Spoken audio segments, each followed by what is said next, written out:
So toothless Tom, right? The last time I saw Tom Gallicchio was at his wedding, right? Now, me and Bree drive to a wedding in Vegas because and Tom, and I tell my wife, she's like, "Is everyone wearing masks?" I'm like, "Yes, absolutely." Right? We show up to his wedding. There's 75 people, not one mask in sight. Right? We're the only ones wearing masks. People are yelling at us to take off our masks at the wedding. Like we actually got like people were like, "You have to take off your mask." so then Tom goes down the aisle with his beautiful, beautiful wife. He forgets the wedding ring. Like he forgets the wedding ring at his wedding. So he has to borrow a wedding ring from somebody in the crowd. Like they tossed him a wedding ring, right? So then afterwards, I go to give Tom a hug, and I want you to tell me your version of all this. I'm going to give Tom a hug, right? I go, "Hey, congrats," and I see that he didn't have his tooth in. So I go, "Tom, how come you didn't get?" He goes, "Oh well, I went to go buy a tooth downtown last week, but I couldn't find one, so I took out my own molar and shoved it in, but it wouldn't fit." My wife is looking at me like, This is what we're doing right now. Like we go to Vegas, no masks. The guy forgets the wedding ring and puts his own tooth. Tom, will you? I know I fucked up. I told all the stories, but tell me about what happened. All right. You got it all messed up. I didn't know that we forgot the wedding until my wife told me there when you guys found out. Oh. I'm just so used to putting out fires that I was on the spot. I just went out to the crowd and found a ring. Like, let's get the show on the road. next couple's behind us. Nice. Now, where did you leave the wedding ring? No, she left it. The photographer took it out to like take pictures of the stuff when the wife was ready and stuff. Yeah. So she took it out, and then the photographer never put it back, and the girls started drinking, and then when they left. All right. So whose ring? Who gave you the ring? Like the random ring? One of Stephanie's friends had one. One of her. Okay. My buddy Joe pulled one off. He had a silicone one. He's like, "Yeah, I got a whole bag. You could keep that one." Now, does that even count as a wedding? If it's not like the ring, Greg, does that count as a wedding? Oh yeah, that counts. In Vegas, sure, that counts. Okay, and then the tooth thing. You went shopping for a tooth. What happened? To tell you the truth, I'll give you the honest story instead of that bullshit I made up. The dentist I went to fucked it up 4 times. And didn't get it done in time. So I was like, fuck it. But you said you were looking for a tooth. Did you actually go to buy a tooth? No, yeah, I had 4 dentist appointments, and every time I would go, they wouldn't listen how I wanted. Didn't you try to take a crown and shove it in though? No, I was fucking with you. You believed me, so I didn't want to stop you. I believed it too. We all believed it. We're like, what a guy! That guy eats nails and craps thunder. Like, gee, that was like the most legit tough guy move ever. I wish you hadn't ruined it.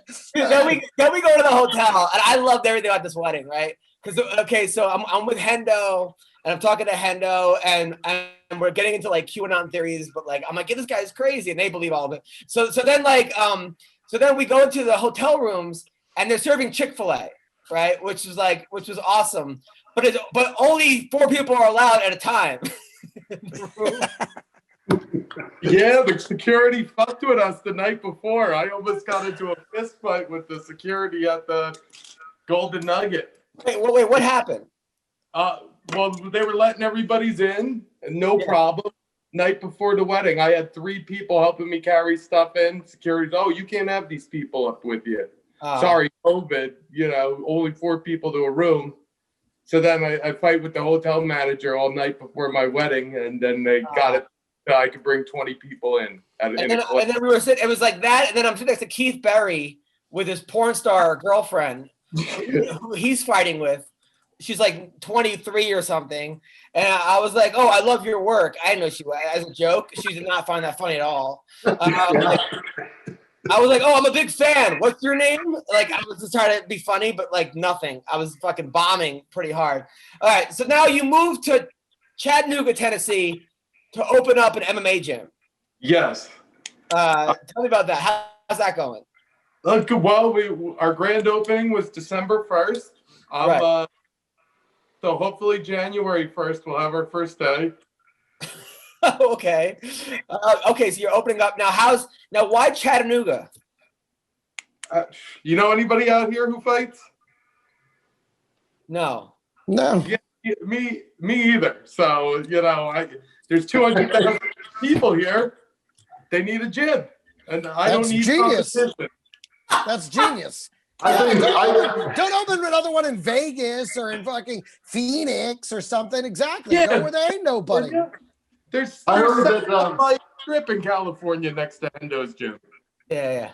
I heard he moved down there because of that old saying, in the land of Chattanooga, the man with most of his teeth is king. All right, so you're in Chattanooga. Now, I looked at your flyer. Your flyer seemed like it taught every class. You're like MMA classes, wrestling classes, want to punch your boss in the face. Like it kept going. Like, did your boyfriend beat you up? Like you have like thousands of classes. Are you teaching every one of them? Pretty much. My wife's gonna do the ladies and help me with the kids, but I'm like a pocket knife. I'm just gonna do it all. I know it all. I get to do it all. Okay. McCorkle, any thoughts about Tom's new gym? No, it's awesome. I'm just wondering, I couldn't help but think if he just would have put that tooth that he pulled out under his pillow, maybe a wedding ring would have appeared, like a tooth fairy would have known what he needed at the moment. That's what I was thinking earlier. So now you told me you had so many funny stories to tell me. Well, tell me what are some of these stories? Okay, so I was planning on being open December 1st. Yeah. I thought it was, hey, we're just gonna tear some wall down and put some mats down and piece of cake. No, I've become a carpenter. I've become I got good at painting. Who would have thought that? Hopefully I won't have to use the skill. I got all these skills hopefully I won't have to use. But probably the hardest thing I had to do was become an ice road trucker. Talk to me. Explain to me what are you talking about? Okay. So okay. All right. Let me back it up. Let me back the ice road truck up. I got all my mats in California because I figured I could buy some used ones out there. Gyms are shutting down all the time and people are getting new mats. So I ended up buying all the Arena's mats. That's the Arena, Yoshida Barrett's old mats. Got them at a great price. I refurbished them down in California. And then it came time to get them shipped. I had 5 different shippers drop the ball on me. They were left in my old garage in California. And then when those shippers dropped the ball on me, the last time they were supposed to pick them up, they got left outside on their pallets with no way to get back in. And the truckers told me they couldn't do it. So what'd you do? You drove from California to Tennessee? No. I drove from, I looked into renting a U-Haul, flying out and renting a U-Haul. But if you want to rent a U-Haul in California, it's like $4,000 off the gate. It's no one-way U-Hauls. They all leave California. None are coming back. Right. So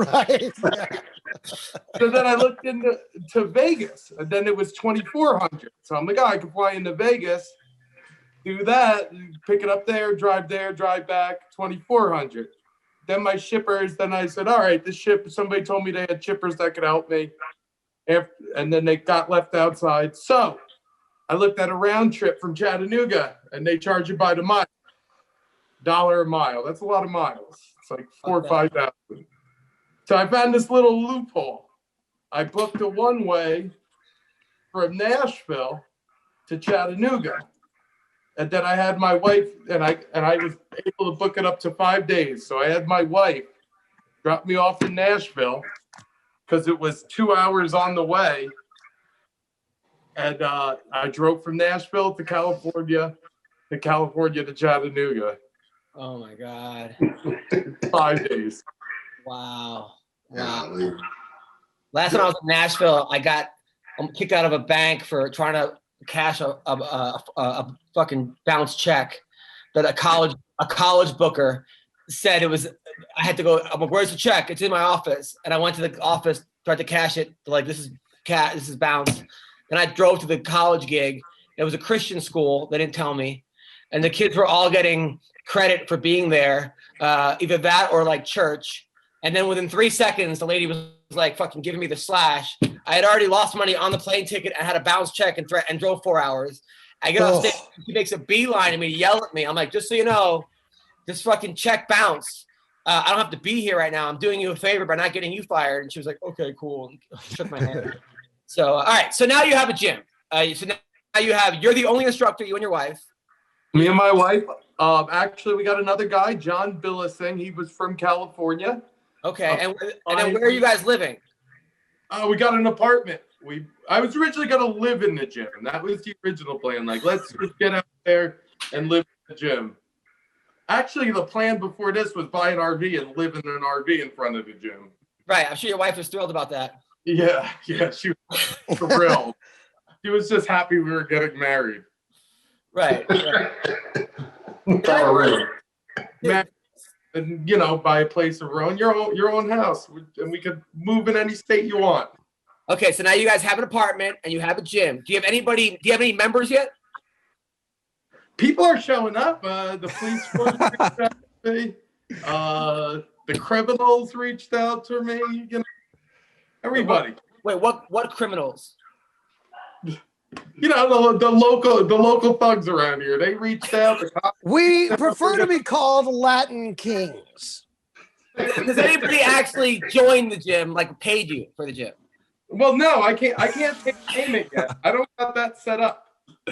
Okay. We're opening, but I can't take payment yet. I figured everybody gets a free week anyway. I'll figure it out in a week. All right, Tom, we got to talk about this, dude. You got to have an actual business plan because everyone's just going to show up and not pay you. Well, they got their free week. So okay, once their week's open, you're running their credit card first, and then you bill them after the week starts. Like, you can't. Are you at least getting their email addresses? I got their phone numbers. Okay, that's something. There you go. Okay. Try and get their email too. Try and get their email as well. Okay, listen. You know how you sign up for a website, they take your credit card info, and then you get billed in a month or something? Yeah. You gotta get if criminals are joining a gym, you think they're just gonna pay you in a week? Well, listen. Of course, they're gonna get kicked out. They're gonna get kicked out. They didn't pay anything. They're not members. You can't get kicked out of something that you don't actually belong to. Listen, Adam, quit making sense. Okay, when you let the guy run his business, the first thing he's got to do is he's got to drive the credit card to Chattanooga. Okay. Then he's got to use an ATM in Nashville. And then he'll log onto a computer and PayPal it once he gets back to North Carolina, where the fuck he is. All right, so you have no actual. I got it figured out. Listen, okay. In a week, when I have all that set up through whoever's going to run my credit card, there's a couple of companies. We're not going to plug any of them.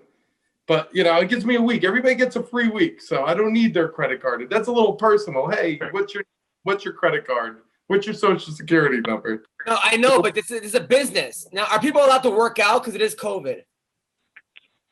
I don't know. Yeah, sure. You worked out in California. No, you can't. I'm not stopping anybody. What do I look like? I know they're defund police, but I'm not stepping up as a volunteer. Yeah. Do you have any showers at the gym and bathrooms? We got about 2,000 square feet, so we got a sink. Hey, they got a bucket marked men and a bucket marked women. They've got one bucket with a big number 1, and another bucket with a big number 2. You just figure out which bucket you got to use. All right, what's this gym called? Militia MMA. Militia MMA. Now, I mean, did you meet with anybody who has who was running a gym before, or any business plan people, or because most gyms don't make it?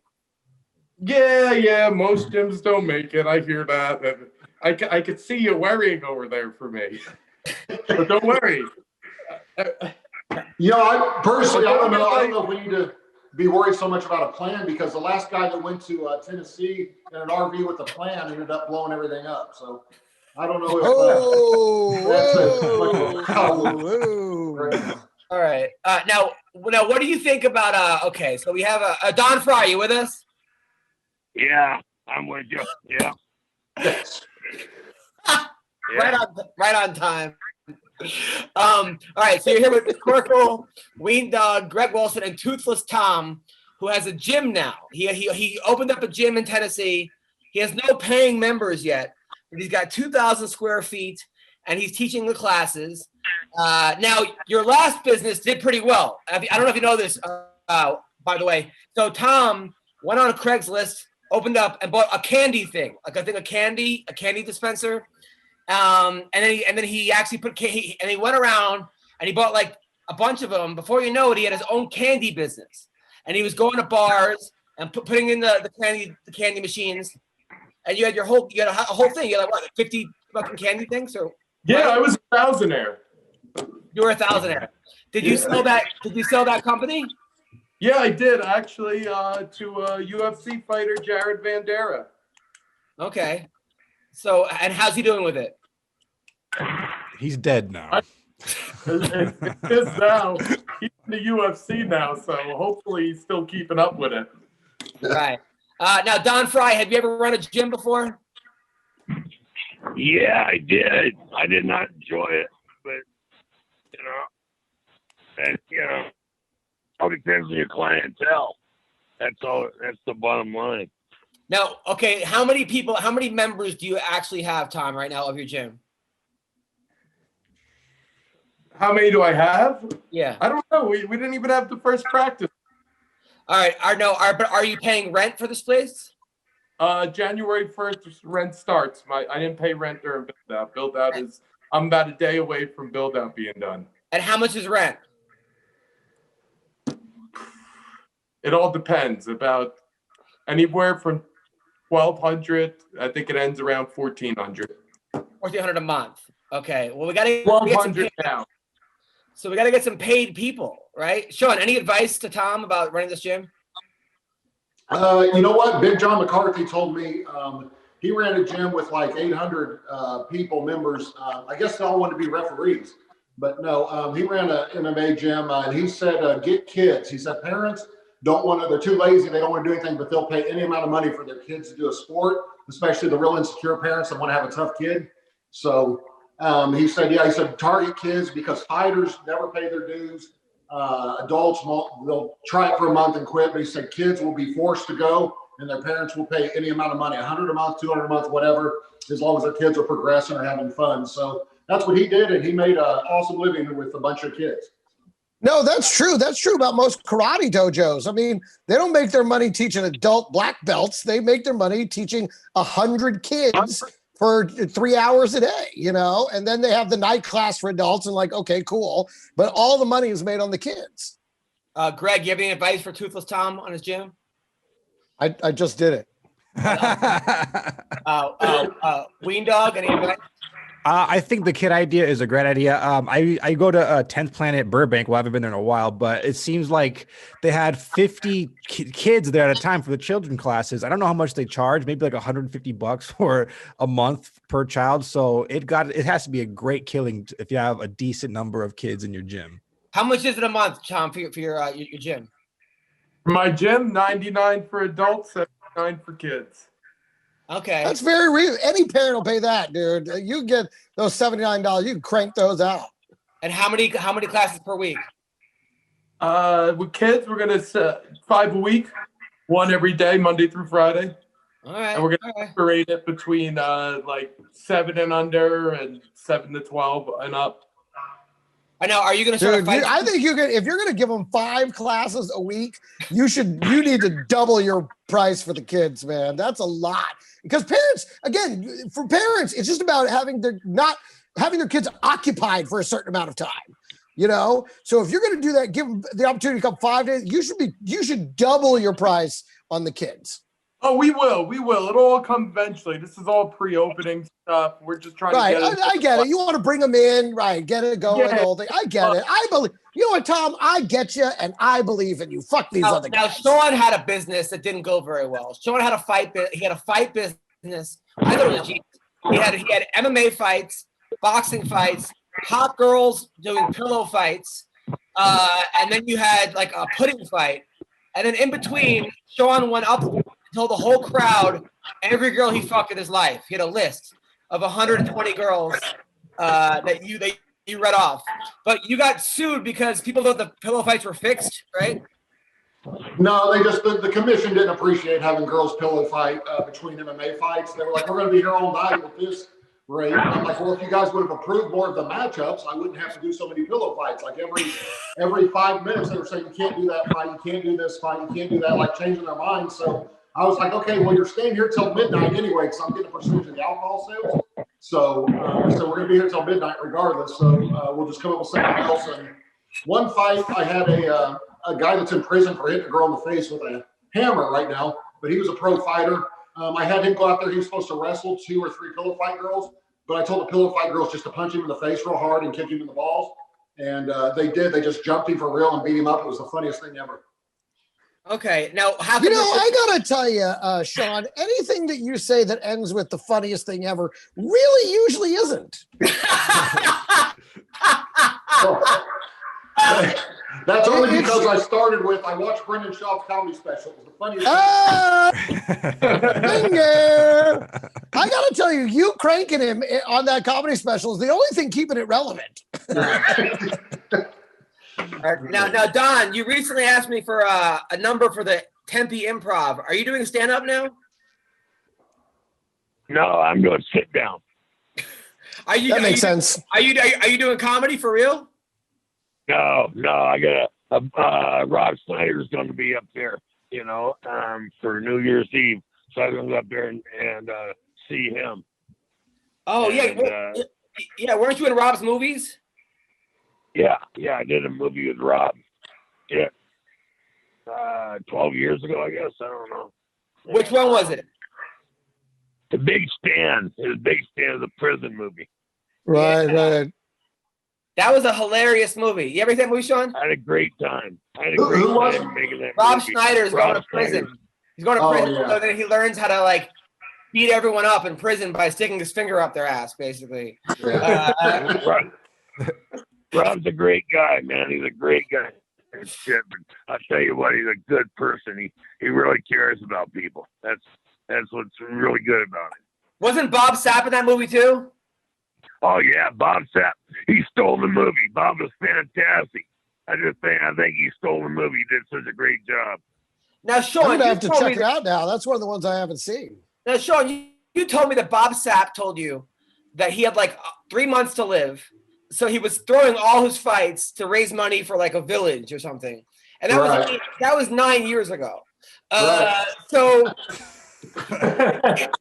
what I heard was, I talked to Bob. I fought on the same card as him in Japan. If you call it fighting, we both got beat real fast. But Bob is one of the nicest guys I've ever met in my life, man. He most generous, nicest guys ever. And he didn't tell me that, but his assistant told me he had real bad liver trouble. I probably shouldn't be saying that, but that he was real sick and he was just trying to raise enough money to take care of the people he cared about before. And he said people keep saying he loses MMA fights, but he said if the promoter tells you beforehand, if you're in Kazakhstan and they say, hey, we need this guy to beat you in the 3rd round by armbar, he considers it pro wrestling at that point. He said if they're telling you this is the way the match is going to go, this is what we're going to do, and you need to lose and we'll pay you extra to do it, then he said it's a pro wrestling match to me. And he cracked me up because he said they paid me an extra $40,000 to lose. What they didn't know is I was going to lose anyway. He said, they got suckered out of $40,000. I loved it. I think he's an awesome guy, man. I love that. Is the funniest. But that's a good story that he loses to raise money because he's got 2 months to live. But then I'm like, wait a minute. He's still kicking. Yeah, I was like, I feel like that was a self-diagnosis. He's like, I feel like I only got a couple more months here, so let me just do this, and then lo and behold, there he is. We've all been there. All right, so let's talk about some more fights. Kevin Holland is fighting Derek Brunson. That's what they're saying, that they're going to make that fight. Wait, one second. Kevin Holland is now saying that since Leon Edwards and Khamzat Chimaev, their fight got canceled because Khamzat can't make it January 20th. Kevin Holland is now calling to fight Leon Edwards January 20th. Ooh, I think Kevin wins that fight. I do too. I do. Now he talks so much shit. Now we have 3 pro fighters here. Did anybody talk shit to you during your fights? Tom, you first. James Krause. What did he say? What? Who's that girl? Is that your wife behind you? Keep taking pictures. Yeah, I don't know. Is it? He's probably looking for a wedding ring. Wait.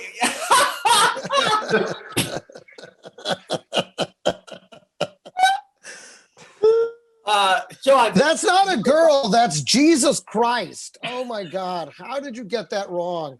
He's right there over his shoulder. I feel like that's like the creepy elf on Christmas, but like a human version. Elf on the shelf. So Check it out. It's actually pretty. It's pretty. He's suffering a lot on this cross. Oh man, that's not my favorite. yes, he's probably thinking about the prospects of your gym. So,